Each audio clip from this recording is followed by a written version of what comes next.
isang tao.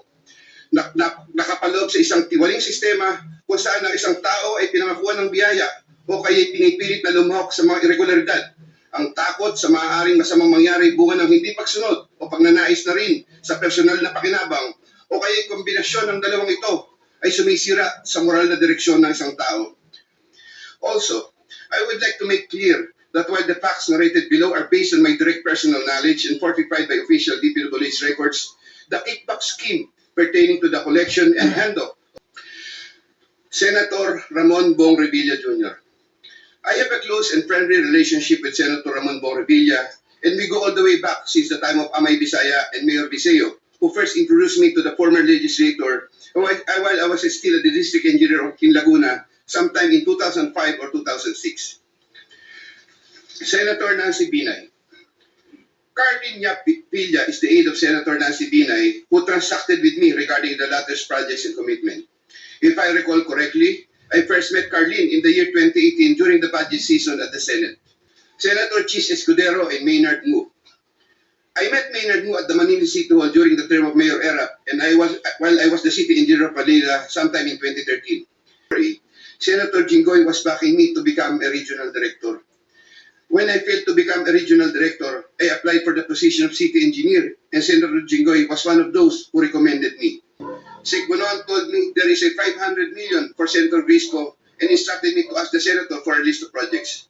The commission for these approved projects was 10% and divided as follows: 50% to Carlo Aguilar, presumably for Sec Mark Villar, 25% Jose Cabral, 25% for myself. For funding. Thereafter, Engineer Alcantara submitted to me a list of projects for funding under the NEP. Those projects are indicated in the list here to attach as Annex O. In compliance with this order, I forwarded the list to Sec Bonoan. He told me that Undersecretary for Planning Maria Catalina Cathy Cabral shall facilitate and ensure the inclusion of these projects in the NEP.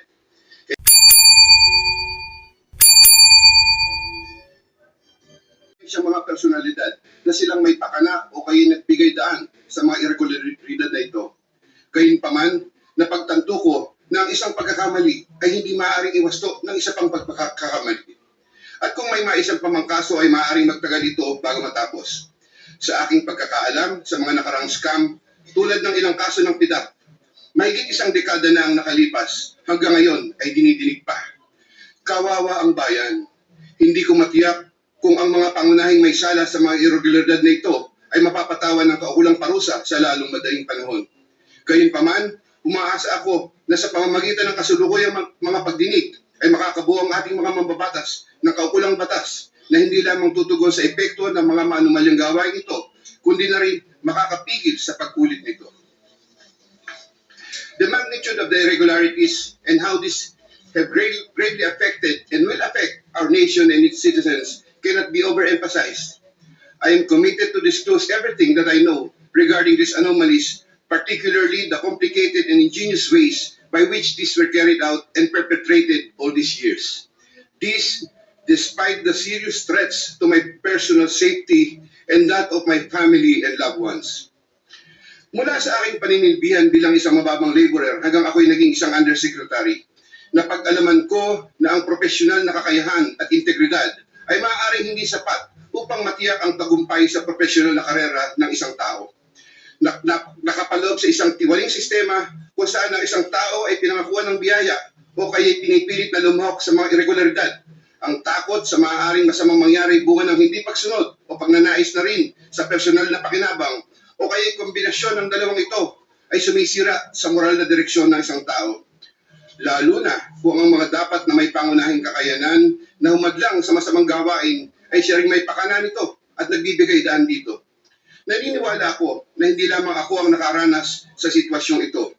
Nakikiusap ako sa mga nasa ganitong kalalagayan na magtiwala sa kinauukulan at lumantad na at makipagtulungan sa kasulukuyang investigasyon.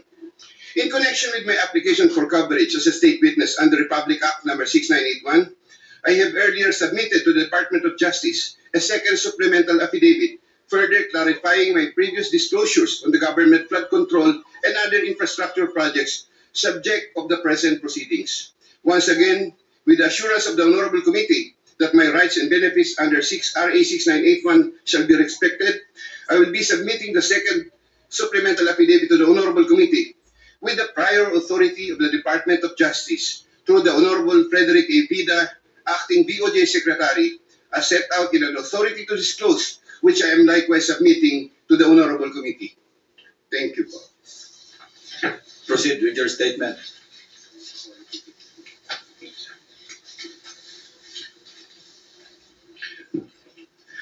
Second supplemental affidavit. I, Roberto R. Bernardo, Filipino, of legal age and a resident of Panolo City, Bulacan, under oath, hereby depose and state. I am submitting this second supplemental affidavit consistent with my desire to set forth my knowledge about the irregularities in government flood control and other infrastructure projects, as well as obtain peace of mind and preserve the truth. Among other factors, the contents of this second supplemental affidavit had to be violated by me by making reference to an assortment of personal notes and records, deep thinking, as well as confirming with persons certain details regarding the time, place, manner, and circumstances under which the events narrated hereunder occurred.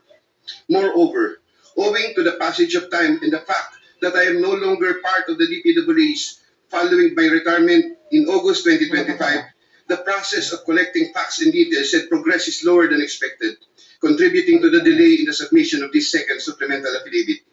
Also, I would like to make clear that while the facts narrated below are based on my direct personal knowledge and fortified by official DPWH records, the kickback scheme pertaining to the collection and handoff of the commitments to the relevant public officers occur practically without any paper trail.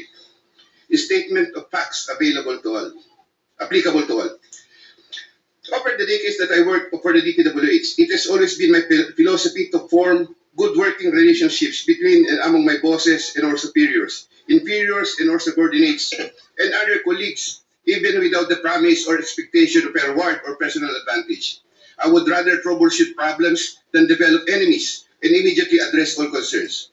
I would do this so that I can effectively perform my duties and responsibilities under the DPWH.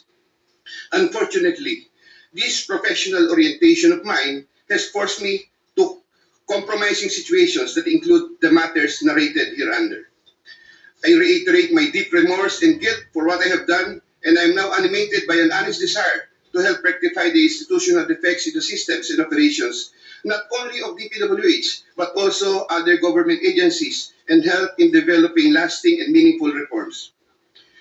I can confirm, based on my personal knowledge, that in some form or another, and on various extents, based on current setup, each and every DPWH official, employee from top and down the line is buffeted with various avenues of corrupt acts and practices.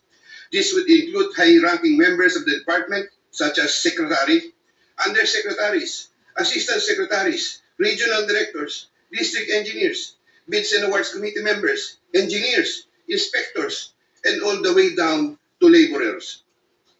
This is also true for several top officials of other departments and or agencies, such as but not limited to the Department of Finance, Department of Environment and Natural Resources, Department of Health, Department of Education, Department of Agriculture, Department of Agrarian Reform, Department of Transportation, Philippine Charity Sweepstakes, Philippine Coconut Authority, etc.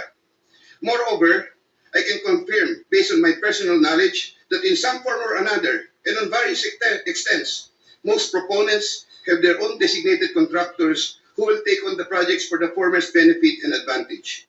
Sometimes, other proponents would request me to suggest contractors for them who are known to me or referred to me by friends and other personalities. There are situations that national and local elected politicians would request me to source projects for them. If given more time and opportunity to review the records and confirm supporting facts, I may be able to particularize the details of these transactions and dealings. Senator Ramon Bong Revilla Jr. I have a close and friendly relationship with Senator Ramon Bong Revilla, and we go all the way back since the time of Amay Bisaya and Mayor Biseo, who first introduced me to the former legislator while I was still a district engineer in Laguna sometime in 2005 or 2006. We frequently meet in important social gatherings. Senator Revilla later on became a godparent of two of my daughters, while I became a godparent to one of his children. When Senator Revilla was incarcerated, I visited him several times at the PNP Custodial Center at Camp Crame. Because of our close relationship, Senator Revilla had asked me for assistance on several matters which I can no longer exactly recall at the moment because this happened a long time ago and I presently don't have records to help me reconstruct the events. Sometime in the third quarter of 2024, Senator Revilla and I met where he asked me for a list of projects for funding, ostensibly to help him in his national campaign. When Senator Revilla asked me about the percentage of the commitment, I suggested either 20 or 25, to which Senator Revilla said 25%. Soon thereafter, also in the third quarter of 2024, I asked then District Engineer Henry Alcantara to prepare a list of projects, which he subsequently gave to me. The said projects are enumerated in a list here to attach as Annex A.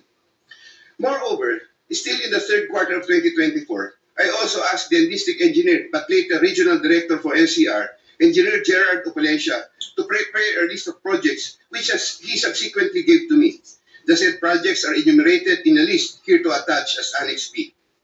I had the list of projects totaling 1.5 billion submitted by Engineer Henry and Engineer Gerard, consolidated in one sheet of paper, and gave the same to Senator Revilla in the third quarter of 2024.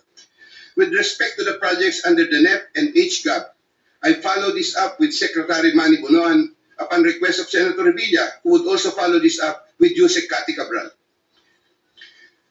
The White House compound is the ancestral home of the Revillas with the large blue gate entrance at the time. Sometime in the last quarter of 2024, Engineer Alcantara collected the 25% commitment of about 125 million and informed me that the same was ready for turnover through Engineer Gerard Opalencia. Engineer Gerard Opalencia told me that the 25% commitment was already loaded in my vehicle. After receipt of the 25% commitment, which were packed in 6 cardboard boxes, each containing at least 20 million, and 1 paper bag containing 5 million, I called up Senator Revilla to inform him the same is ready to be turned over to him. Sometime December 2024, probably the Monday after my receipt of the commitment, my driver and I went to the residence of Senator Revilla. Upon reaching the area, I tried calling Senator Revilla, but he was not answering my call, so I waited.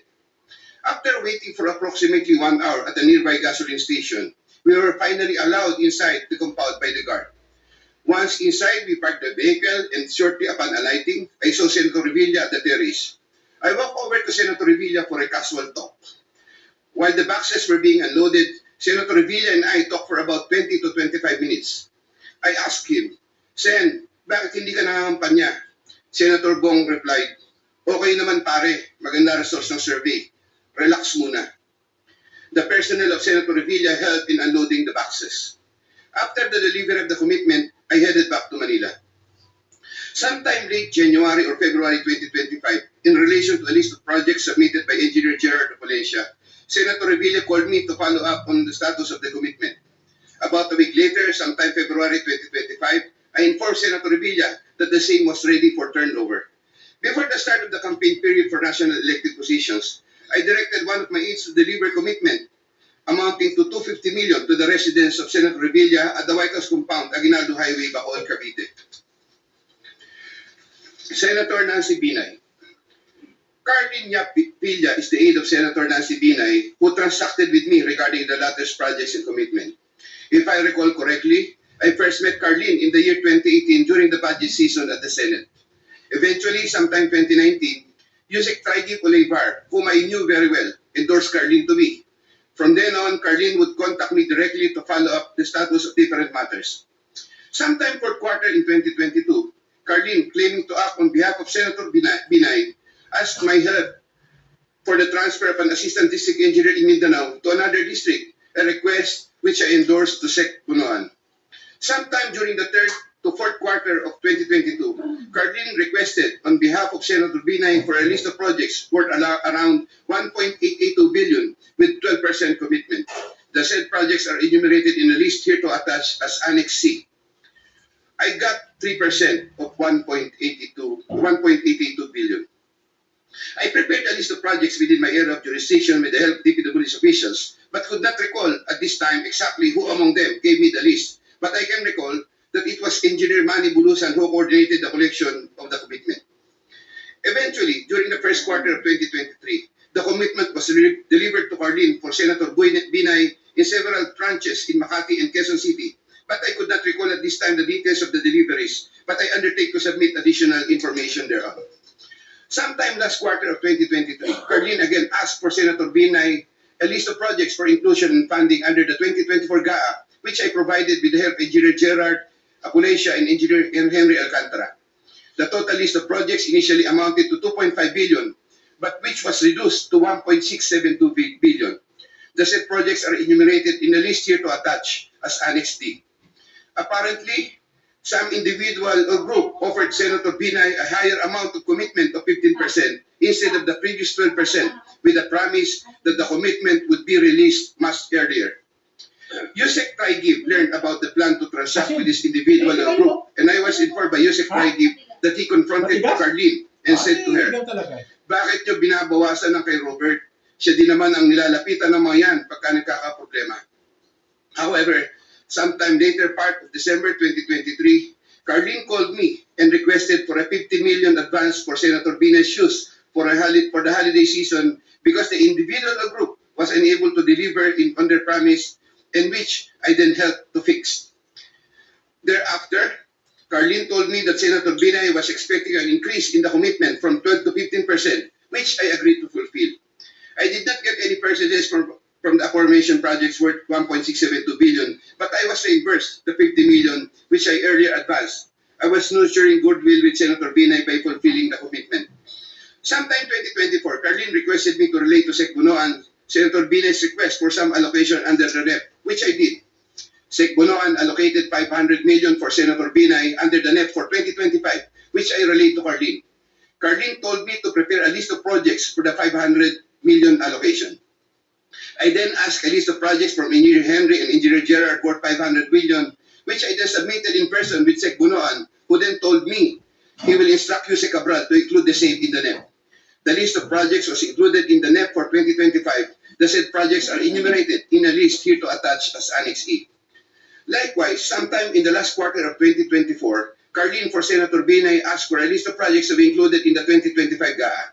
I then directed Engineer Henry and Engineer Gerard Apulacia to prepare a consolidated list of projects.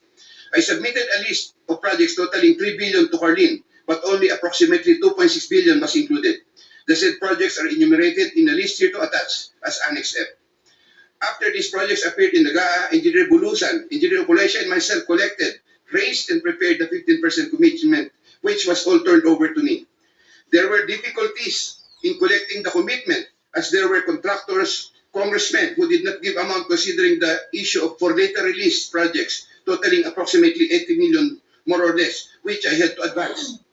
Despite this total commitment collected and raised for Senator Binay was 15% of 1.2 billion or around 468 million more or less. I earlier mentioned that the 37 million more or less was delivered at Horseshoe Village, Quezon City, which refers to the amount collected by Engineer Henry Alcantara. But upon full recollection, there were two deliveries.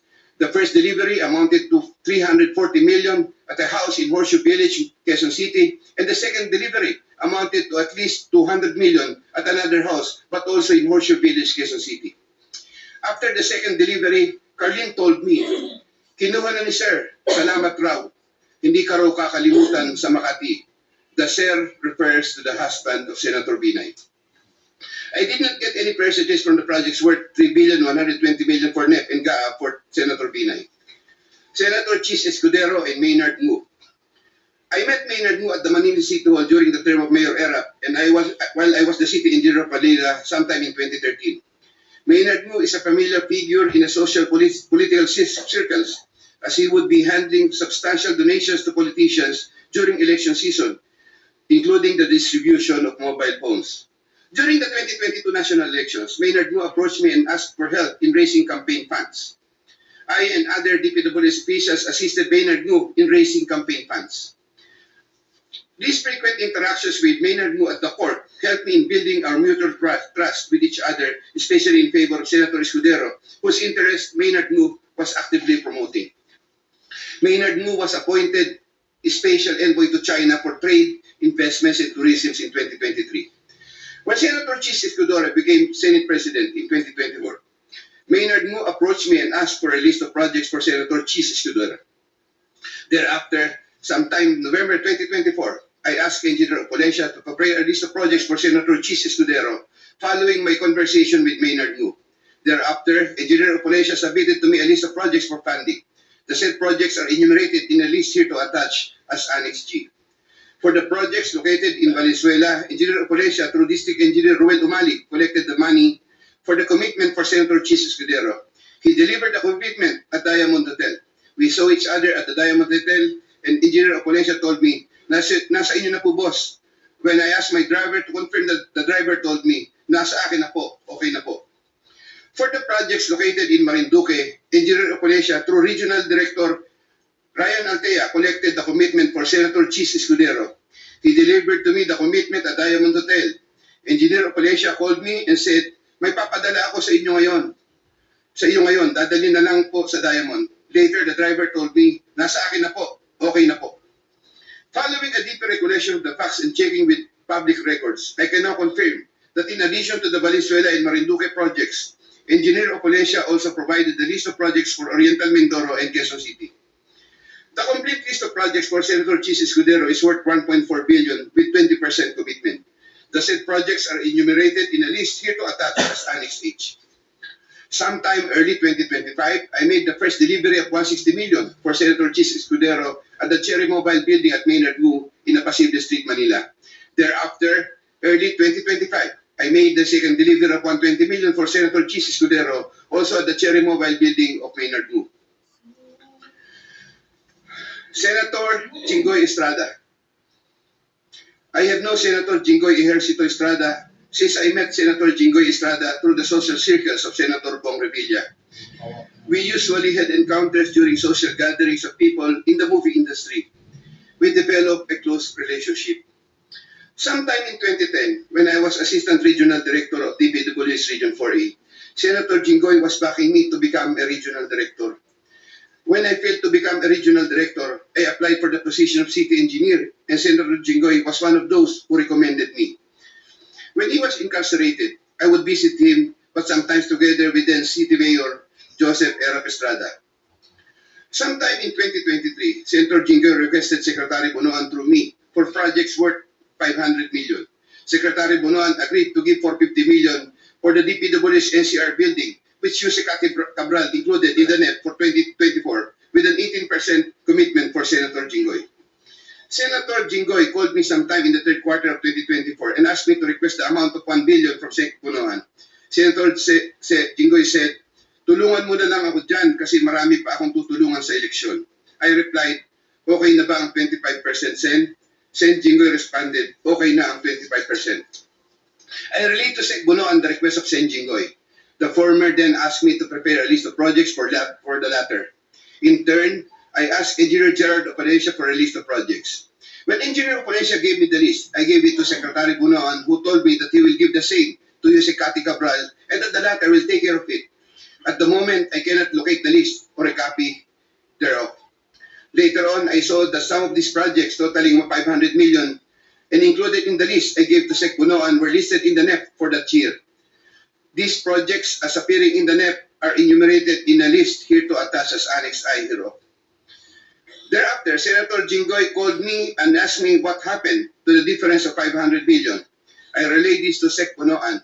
The latter replied that he will prioritize the matter as soon as there is available funding. Subsequently, I found out that the projects totaling 200 million were included in the SGAP for 2025. These projects, as appearing in the SGAP, are listed Annex J hereof. However, Senator Jinggoy called me again for the difference of 300 million to complete the 1 billion project value that was requested.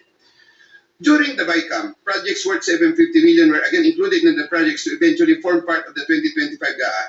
The said projects are enumerated in a list here to attach as Annex K. The total budget for the projects which appeared in the 2025 GAA is approximately 1.45 billion, more or less.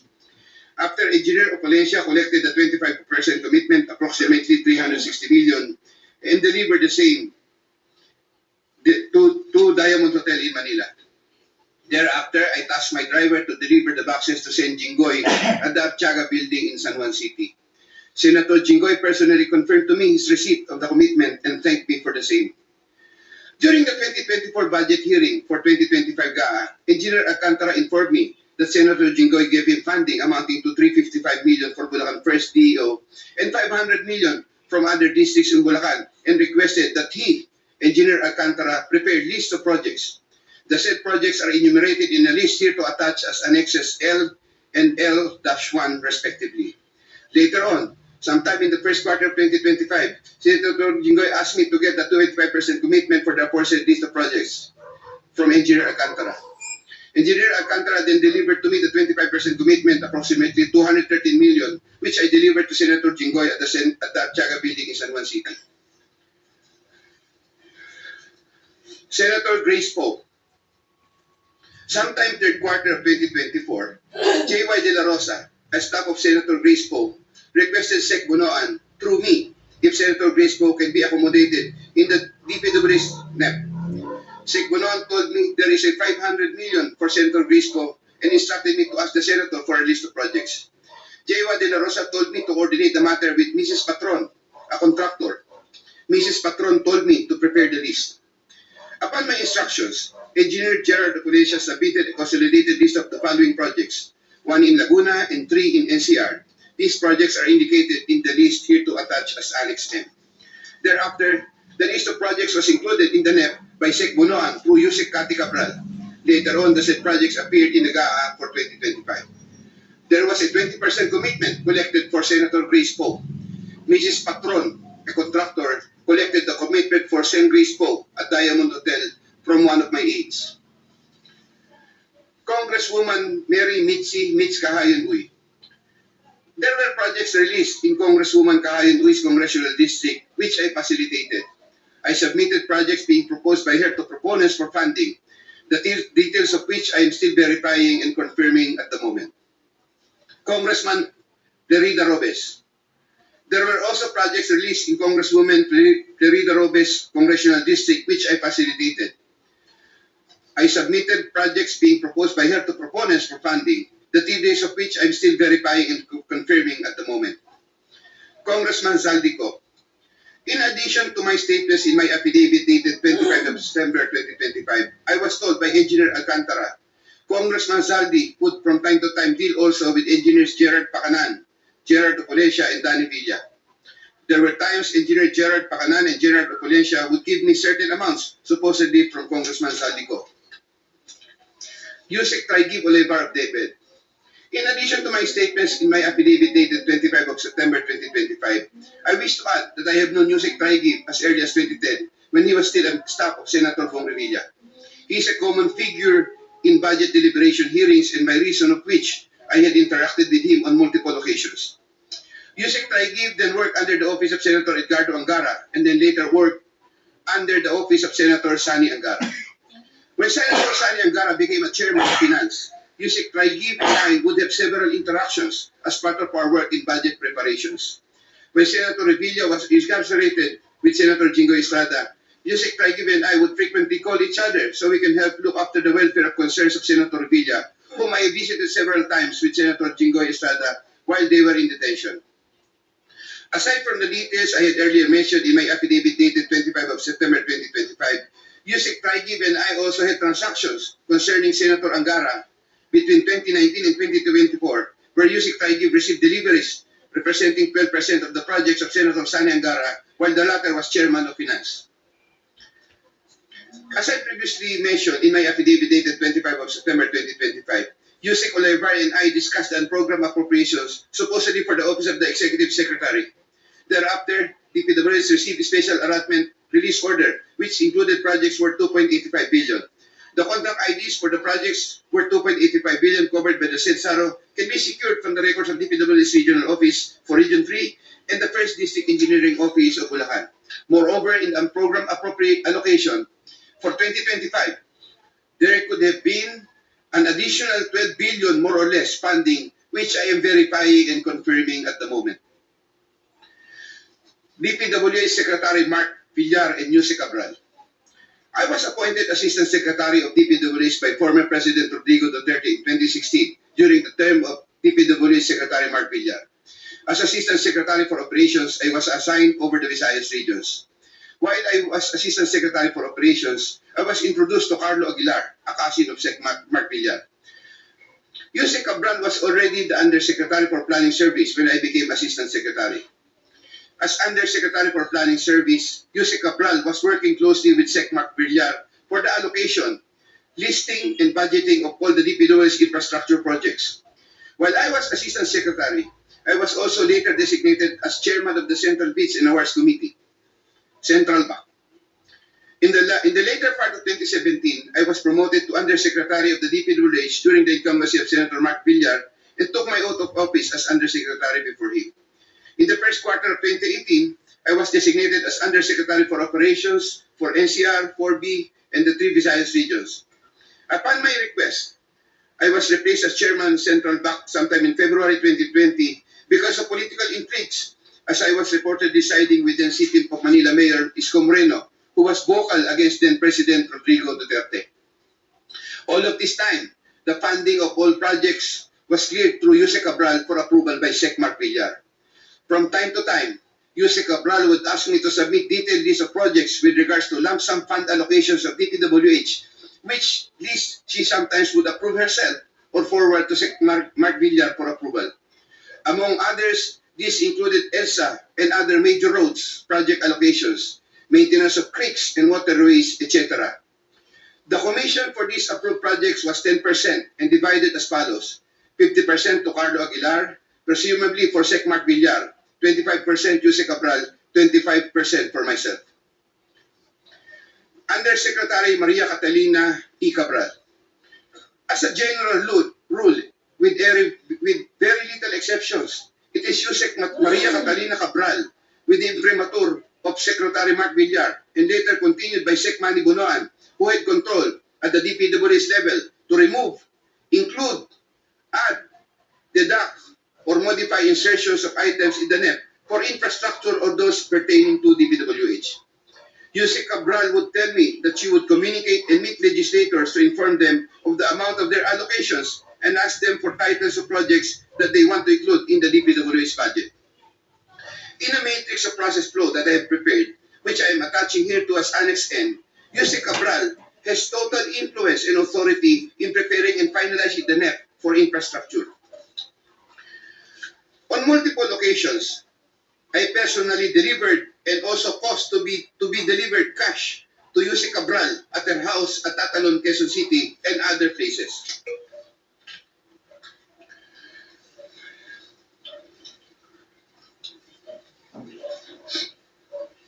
DPWH Secretary Manuel Bunoan.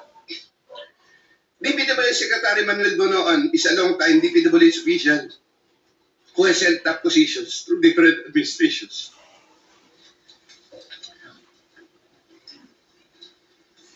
I look up to Sec Bunoan and consider him as a mentor. I treasure his guidance and friendship over the years.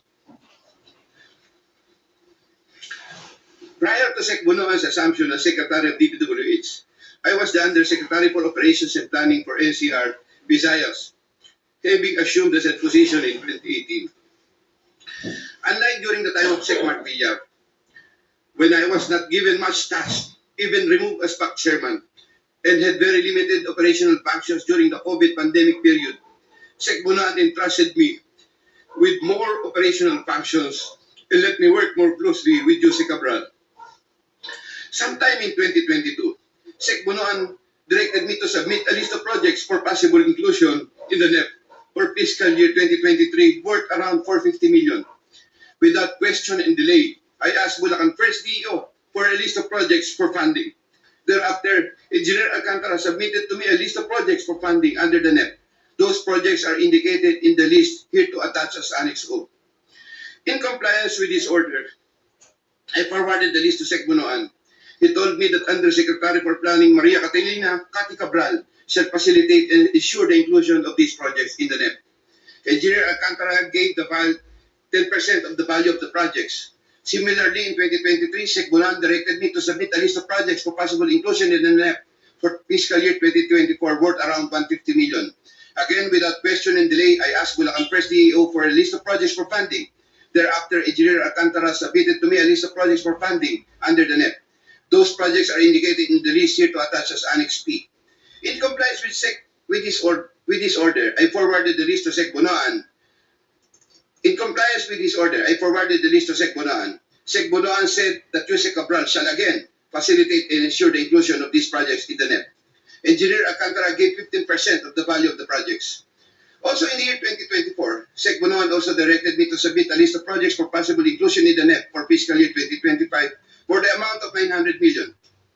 I asked Bulacan First DO for a list of projects for funding. Thereafter, Engineer Alcantara submitted to me a list of projects for funding under the NEP. Those projects are indicated in the list here to attach as Annex Q. In compliance with this order, I forwarded the list to Sec Bonoan. Sec Bonoan said that Jose Cabral shall again facilitate and ensure the inclusion of these projects in the NEP. Engineer Alcantara gave 20% of the value of the projects. With respect to the commitments collected by Engineer Alcantara narrated above, Secretary Bonoan and I received a percentage. In many instances, during budget deliberations, I was tasked by Sec Bonoan to talk to legislators over their funding and other concerns, and to forward these concerns to Jose Cabral for action and resolution. Sec Bonoan and Jose Cabral. Every year, including years 2023, 2024, and 2025, Jose Cathy Cabral apportions the budget ceiling for the DPWH's allocable NEP among the districts according to the endorsed programs, activities, and projects, PAPs. Although she would make it appear that 100% allocable NEP had been apportioned, Jose Cathy Cabral would reserve a substantial percentage of that allocable NEP for her and Sec Bonoan's preferred projects. Sec Manny Bonoan would from time to time ask me to take charge of part of his own reserve allocations. The value of the projects that I handled for Sec Bonoan was at least 5 billion per annum for the years 2023, 2024, and 2025, with an average of 15% commitment. Of this 15% average commitment, Sec Bonoan 75% usually would give. Of this 15% average commitment, Sec Bonoan 75% usually would give me 25% of the commitment, with the rest of the commitment shared between him and Jose Cathy Cabral. Jose Cathy Cabral herself took charge of her own reserve allocations. Once again, I humbly reserve the right to submit another supplementary affidavit if warranted in the premises.